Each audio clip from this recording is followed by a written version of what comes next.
விழிகளை திறந்து பார், வழி கிடைக்கும். எழுந்து நடந்து பார், வழி பிறக்கும். தேடிப்பார், உனக்கு வேண்டியது கிடைக்கும். அளவு கடந்து கஷ்டத்தை அனுபவிக்கிறாய் என்று எண்ணாதே. உனக்காக எல்லையில்லா சந்தோஷம் காத்திருக்கும். இந்த வீடியோவில் பொறுமைனா என்ன, பொறுமை ஏற்படுவதற்கான காரணங்கள் என்னென்ன, பொறாமையை சரியாக நம்ம கையாள வேண்டியது ஏன், அதோட முக்கியத்துவம் என்ன, பொறாமையை தவிர்ப்பதற்கான முக்கிய வழிகள், இதெல்லாம் பற்றி பார்க்க போகிறோம். வாங்க வீடியோக்குள்ளே போகலாம். பொறாமை என்பது ஒருவர் மற்றவர்களின் செல்வம், திறமை, அமைதி, புகழ், அதிகாரம் போன்றவற்றை பார்த்து அவற்றை அவர்களிடமிருந்து நாம் பெற வேண்டும் அல்லது அவர்களை விட நாமே மேலோங்க வேண்டும் என்ற உணர்ச்சி. இது மனிதர்களுக்கு இயற்கையாகவே வரும் உணர்வு. ஆனால் அது அளவுக்கு அதிகமானால் நம்மையும் சுற்றி உள்ளவர்களையும் பாதிக்கக்கூடும். குறைந்த தன்னம்பிக்கை, அதாவது ஒருவர் தன்னை பிறரை விட குறைந்ததாக உணரும்போது அவர்களிடம் இருக்கும் விஷயங்களை பார்த்து பொறாமை கொள்ளலாம். தன்னம்பிக்கை இன்மை மற்றும் தனக்கேற்பிற்க நிலைமையை ஏற்க முடியாமல் போனால் பொறாமை அதிகரிக்கும். பிறரை கொண்டாட முடியாத மனநிலை, அதனாலேயும் நமக்கு பொறாமை ஏற்படும். சிலர் மற்றவரின் வெற்றியை பாராட்ட முடியாமல் அதில் குறைகளை தேடுகிறார்கள். இது இவர்களின் மனதிற்குள் இருக்கும் ஒழுங்கற்ற எண்ணங்களை பிரதிபலிக்கிறது.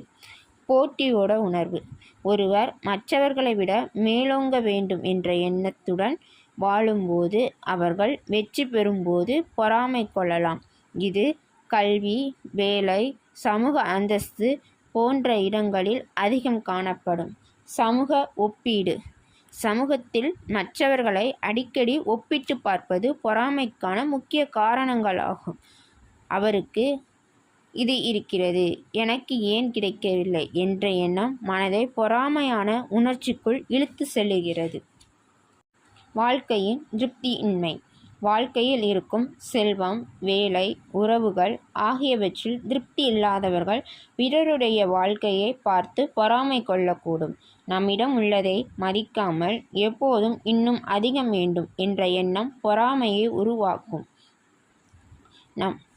நட்பு மற்றும் உறவுகளில் மாறுபாடு, நண்பர், காதலர், கணவன், மனைவி உறவுகளில் ஒருவரின் மிகுந்த கனவம் மற்றவரிடம் சென்று விட்டால் அதனை பொறாமை ஏற்படலாம். அவர் என்னை விட மற்றவருடன் அதிகம் நேரம் செலவழிக்கிறார் என்ற எண்ணம் இதை உருவாக்கும்.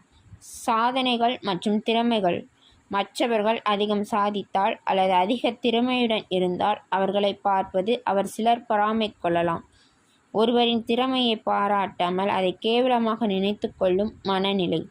குழந்தை பருவ அனுபவங்கள், குழந்தை பருவத்தில் பெற்றோர்கள் அன்பில் மாற்றத்தை காட்டினால் அதனால் வளர்ந்தவுடன் பொறாமை உணர்ச்சி அதிகமாக இருக்கலாம். மற்றவர்களை விட குறைவாக மதிப்பளிக்கப்பட்ட அனுபவம் இருந்தால் அது பொறாமையாக வெளிப்படலாம்.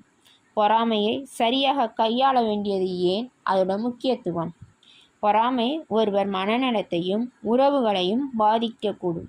அதிகமான பொறாமை காரணமாக சிலர் வன்முறையிலும் பொய் பேசுவதிலும் ஈடுபடலாம். பொறாமை இருப்பவர்கள் எப்போதும் அமைதியற்ற மனநிலையில் இருப்பார்கள்.